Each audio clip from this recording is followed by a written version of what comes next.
Èṣù mọ́kànṣẹ́, bàbá olóde àgọ̀yà. Èṣù mọ́kànṣẹ́.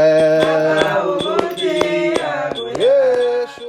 Olá, Mojuba, meus respeitos. Oloie Felipe é o preto que aqui vos fala. Voltei para conversar com vocês e dar seguimento a essa série maravilhosa que está conseguindo sanar várias dúvidas das cabeças de várias pessoas que têm muito a perguntar, muito a conversar, muito a entender e por muitas vezes não conseguem isso no seu âmbito de vivência, dentro do candomblé ou fora dele, no dia a dia. E o tema de hoje é muito importante. O tema de hoje fala de tudo tem seu tempo.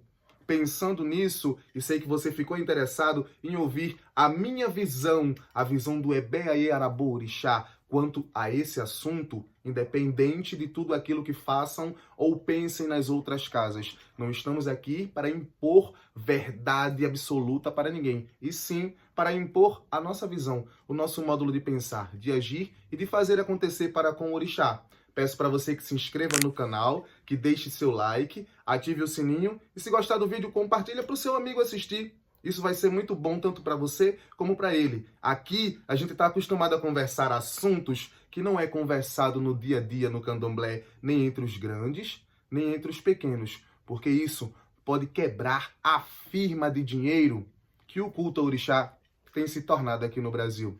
Raciocina aí comigo, vê se eu estou pensando da forma certa. O primeiro ponto a ser observado é a frase que nunca se calou na boca de vários sacerdotes, que diz para o seu filho de santo, novo, mediano e para o velho, muitas vezes, que no seu tempo você saberá. E aí, chega aqui comigo, gente que tem 10, 20, 30 anos de santo e que não conseguiu saber quando seria o seu tempo de aprender.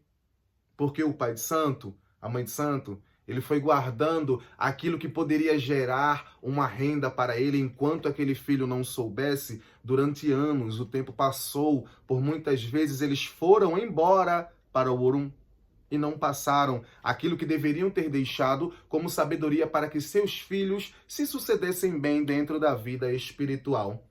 Você confere comigo? Nesse ponto, a gente para, pensa e sente aqui dentro do peito que isso é quase uma rédea, é quase viseira de animal quadrúpede que usa. E no seu tempo, você não vai saber nunca. E aí a gente fica com medo. Será que o meu sacerdote, ele não me ensinou porque ele teve medo que eu banalizasse aquele assunto? Será que o meu sacerdote, ele não me ensinou porque ele não sabia mesmo? E aí, com essa interrogação na sua cabeça, você vai levando e chega num ponto de que você sente aqui dentro, ó, de que não consegue se conectar mais com a sua divindade. Você sente que a energia a qual você foi iniciada está ficando cada vez mais distante de você, mas não é pelo culto, e sim por sentir que você se acomodou a não chegar ao seu tempo nunca e, infelizmente, ter se afastado do aprofundamento ao qual deveria ter para acessar a sua divindade com melhor destreza. Sacou? Fica aí incógnita na cabeça das pessoas, né? Qual é o meu tempo de aprender? O tempo de saber tudo, ele não vai chegar nunca. Então, vamos ter essa consciência. O tempo de saber tudo, ele não vai chegar nunca. Mas o tempo de aprender graduativamente é quando você entra dentro da religião. Você vai aprendendo do módulo básico, se inicia e começa a aprender sobre todos os percalços ritualísticas, módulos de tratar, de agir, de pensar, a teologia e a prática que um iniciado a orixá deve entender. Eu vou aprender a ser sacerdote quando? Dessa forma, graduativamente, de acordo com a evolução do seu próprio Ori, de acordo com a sua capacidade de aprender, de decorar, de guardar e conseguir exercer aquilo que aprendeu. Isso é muito importante, as pessoas não param para pensar nesse lado. Então, quando é o seu tempo? O seu tempo, ele é agora. Não esqueça disso nunca, a frase é perfeita. O seu tempo é agora. Mas respeitando o módulo aprender não te dá o direito de praticar. Praticar não te dá o direito de saber tudo ou pensar que sabe tudo. Dessa forma, você vai conseguir nascer, viver e morrer, estando num eterno estado de evolução, o que vai te tornar um ser humano em completa harmonização, em completo encontro com a natureza, com os seus ancestrais, com o seu culto, com a sua cultura. Dessa forma, você vai conseguir sentir um pouco mais completo o seu culto, a sua sabedoria, o seu repasse. E as pessoas que estão ao teu redor vão te admirar pela tua evolução, não pela tua fome de ser sacerdote. Entende? A visão muito importante que a gente tem que elaborar uma forma educada de falar para as pessoas, ela está na parábolazinha que diz, não tenho tempo. Eu já tenho tempo para isso. Aí a gente encontra um lado de ego e soberba e um lado que se priva de aprender simplesmente por não achar que tem tempo, por ter entendido na cabeça dele que ser novo impede ele de aprender, por achar que por ser Iaô, por ser Abiã, ele não tem o direito de pesquisar, de entender, ele não tem o direito de participar e ver certos ritos ao qual ele não passou, mas o direito de aprender, de participar do que está no caminho dele, do que está no nível dele religioso, entender sobre aquilo, ser explicado, ser esclarecido quanto ao assunto, ao qual viu, ao qual cantou, ao qual dançou, ao qual cozinhou, ao qual varreu, ao qual pegou, ao qual ajudou. Não custa de descarnar um bode a varrer um quintal e deixar o que tem que ficar no chão no lugar. São várias coisas que uma pessoa que entra na religião tem que aprender e que pode ser explicado. Nem tudo é segredo, porque há segredo em informar para que serve a paleta do bode. Porque há segredo em informar o que é que a gente vai fazer com a carne. Porque há segredo em explicar o porquê das vísceras. E aí o novo, ele começa a entender de que se ele não pode saber disso que é básico, ele não vai poder saber do que é alto nunca. E aí ele começa a encontrar vários irmãos que dizem que já têm a idade, que é a gente soberba e ego, e não sabem de nada. E eles não entenderam nada, eles não conseguem repassar nada. Por muitas vezes, o novo que não consegue entender ou que se priva de aprender, ele se priva de aprender porque o velho realmente não tem o que ensinar. Ele só sabe mandar, ele só sabe ordenar, ele só sabe exigir. E aí fica muito difícil para um ser humano que é novo, que diz, eu não tenho tempo para fazer nem para aprender, talvez por sinceridade, e acabar se tornando um ser humano que diz que não tem tempo por se acomodar e entender que pela idade não pode, não faz, não sabe, e deve ser um asno, um quadrúpede dentro da religião. E aí eu também fico chateado por quem diz que já tem tempo, que já tem anos, e que quando você vai no fundo do baú para saber se a idade daquela pessoa valeu pelo aprendizado que ela teve e a boa prática do culto dentro da religião, você não encontra nada. Demais, viu? Aí a gente encontra a modalidade de pessoa que perde tempo falando mal da vida do outro, da casa do outro, do santo do outro, da roupa do outro, da sandália do outro, da espiritualidade do outro, mas não ganha um tempinho da vida dela aprendendo uma reza, um orique, aprendendo a fazer uma comida mais aprofundada para o orixá dela, entendendo um módulo de fazer o culto melhor, procurando saber onde é que fica o lugar dela ali dentro da comunidade religiosa para poder ser cada vez mais eficaz e tornar o culto menos cansativo. Esse tipo de pessoa tem em todo lugar. A gente já sabe. Tem gente que nasceu para se aprofundar e para poder repassar os saberes maravilhosos que existem dentro dessa religião, sim. Mas tem gente que nasceu para ser pé de boi. E que se você forçar a barra, ele acaba se afastando de você. Eu, particularmente, posso falar por mim, que eu já tive filhas de santo, eu já tive filhos de santo, que sim, Senhor, já disseram que me amavam, me chamavam de papaizinho, que eu era o amor e que o orixá deles, tinha me escolhido, o espírito de Umbanda deles tinha me escolhido para ser o sacerdote deles. E que depois que eu comecei a tentar pressioná-los para que eles aprendessem, evoluíssem e fizessem um culto mais didático no âmbito ao qual eles viviam, na casa deles, na comunidade deles, eles simplesmente se saíram de mim, porque é cômodo para eles privar o conhecimento. É cômodo para eles um terreiro ter fofoca. É cômodo para eles uma casa ter putaria. É cômodo para eles encontrar uma casa bagunçada. É cômodo para eles ter uma comunidade onde eles sempre sabem um pouco mais, aonde todo mundo vai conseguir passar num momento de vida ao qual vai ter que precisar do papai ou da mamãe.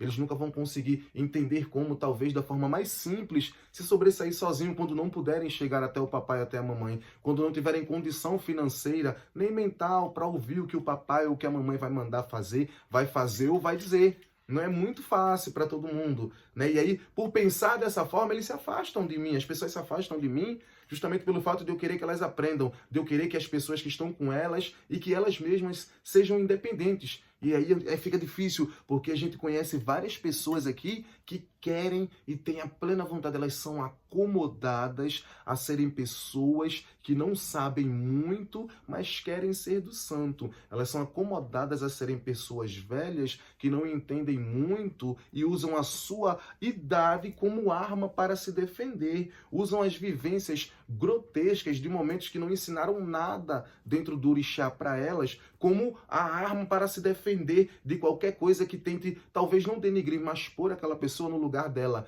de pessoa antiga que não aprendeu direito nem sobre sua própria divindade. Então, essas pessoas antigas mesmo, essas pessoas novas, as medianas, elas perdem tempo para falar mal da vida dos outros, elas perdem tempo para falar mal. Isso aqui que eu estou fazendo, para muita gente que é imbecil, que é cego, que é idiota, as pessoas vão achar, você também está falando da vida dos outros. Não, muito pelo contrário. O que eu estou deixando aqui é um alerta que serve para o mais velho e para a criancinha ouvir e conseguir assimilar o seu lugar de agir, de falar, de cultuar, de conseguir se coligar ao seu orixá de uma forma melhor. O que uma roda de fofoca numa mesa, no quintal, num jantar de candomblé, o assunto que sai naquele lugar ali, por muitas vezes ele não agrega tanto conhecimento quanto a gente luta aqui nesse canal para tentar agregar conhecimento para as pessoas, não.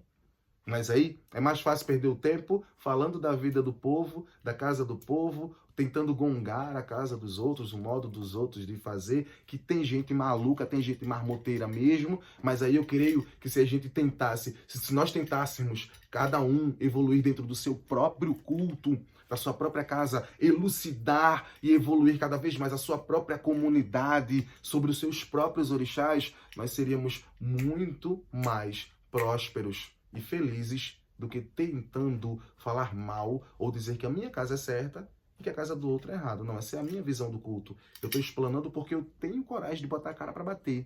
Eu tenho coragem, eu tenho cabeça, eu tenho um ori bom e eu tenho uma boa comunicação que meu pai Xulalu, que meu pai Xuonan me deu para poder comunicar a vocês de uma forma boa aquilo que eu, que a mãe Danda e Araborixá, a nossa casa, pensa. Então, ao invés de fofocar, vamos evoluir. Vamos aprender, vamos decorar, vamos repassar, vamos nos unir de uma forma a qual seja verdade, não só pelo papo. Vamos nos unir para aprendermos mais e acessarmos cada vez mais as nossas divindades de uma forma concreta, porque de fofoca, orixá não está enchendo a barriga e a gente já sabe disso. E aí tem a galera que quer aprender, mas não quer viver. Tem a galera que quer aprender, mas que não quer passar pelo rito. Tem a galera que quer aprender, mas não quer meter a mão na massa. Se vocês soubessem o tanto de sacerdotes que existem aqui no Brasil, principalmente, que está lendo a apostila 2 horas antes de você chegar para fazer o orô e não sabe nem como é que entoa a cantiga que está ali na apostila porque nunca ouviu cantar. Não sabe nem que certas ervas são aquelas que estão ali, porque nunca ouviu falar, nunca pegou naquela folha, nunca cantou um sassém, nunca encantou aquela folha com cantiga, com ofó, com obrigação naquela árvore. Aí esse tipo de gente tá aí fazendo cabeça, assentamento, macumba para as pessoas à torta e à direita. E eu tô ficando cansado de ouvir pessoas que estão indo se cuidar com pessoas de nome, pessoas, grandes sacerdotes aí, de várias vertentes de culto, e estão voltando aqui e chegando sem saber de nada, né? Esperando o tempo delas, elas não chegaram nunca no tempo delas. Elas estão sendo obrigacionadas e abandonadas em termo repasse de sabedoria por seus sacerdotes. E isso é difícil, né? Mas fica fácil também entender, porque por muitas vezes o sacerdote ao qual essa pessoa se dedicou, ele é aluno de apostila. Ele nunca temperou um caru. Ele nunca fez um ebó de encantamento de caminho de orixá. Ele nunca ouviu cantar aquelas cantigas que se canta no orô de feitoria de tal santo e de tal santo. Ele ainda não entendeu qual é a trilha de qual milho é que se faz para tentar mostrar a orixá Ibô qual é o caminho da roça a qual ele vai ser invocado. Essa pessoa não viveu isso. Ela leu em algum lugar e não compreendeu muito porque aquilo que se lê se interpreta de qualquer forma. E aí esses alunos, eles estão perdendo muito tempo. O Aristóteles, ele falou uma frase que é perfeita, que ele falou assim: é fazendo que se aprende a fazer aquilo que se deve aprender a fazer. É justo. Você tem que viver, você tem que passar pelo rito. O sacerdote que aprendeu só pela apostila, que aprendeu só lendo, ele tá ferrado, né? O que não sentiu, o que não viu, o que não pegou no bicho, o que não viu o sangue cair quente, o que não sentiu a energia, o vento passar, o que não pegou numa folha, o que não aprendeu a cantar um sassão, o que não aprendeu a bater folha no filho, o que não aprendeu o que vai embaixo, o que vai no meio, o que vai em cima da panela, ele não vai conseguir ser um sacerdote bem-sucedido. Ele pode até ser bem-sucedido, porque de enganador, de palhaço despreparado, que não entende patavinas do culto de orixá, mas que se excedeu nas palavras e meteu a cara e a galera acreditou aí, o mundo tá cheio, né? Dessa galera aí, o mundo tá cheio. Para concluir esse vídeo, deixar vocês aí com a pulga atrás da orelha. Até o próximo episódio, que é na segunda-feira. Eu vou deixar essa frase. Você aí que tá pensando que tá conseguindo abarcar o mundo com as pernas. Você aí que tá pensando que já chegou no topo da escada. Escute isso. Veja se isso aqui vai fazer efeito na sua cabeça.